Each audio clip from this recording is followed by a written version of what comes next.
আজকে সোশ্যাল মিডিয়ায় এই দৃশ্যটি এত যে ভাইরাল হবে ভাবতে পারেনি। কাকড়া। তবে মজার বিষয়টি ছিল কাকড়ার শক্ত খোলসে ঠিক কোথায় ছোবল বসাবে কোবরাটি তা নিয়ে বড় দুশ্চিন্তায় পড়ে সে। সামাজিক মাধ্যমে ছড়িয়ে পড়া একটি ভিডিওতে দেখা গেছে এমনই অদ্ভুত মুখোমুখি অবস্থান।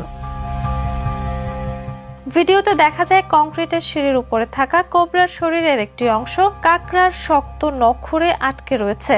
সাপটি বারবার মাথা ও শরীর ঘুরিয়ে কাকড়াটির দিকে এগিয়ে যাওয়ার চেষ্টা করছে, কিন্তু প্রতিপক্ষের শক্ত খোলসের কারণে যেন ঠিক বুঝে উঠতে পারছিল না কোথা থেকে আক্রমণ করবে। সাপটি কখনো মাথা সরিয়ে নিচ্ছে, আবার কখনো কাকড়ার চারপাশ ঘুরে সুযোগ খুঁজছে। বিষধর হওয়া সত্ত্বেও সাপটির এই দ্বিধাগ্রস্ত আচরণে ভিডিওটিকে আরো আকর্ষণীয় করে তুলেছে।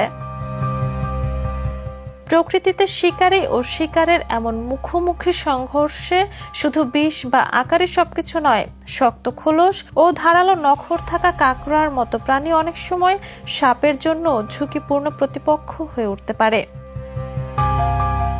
Jhuma Mridha, the news.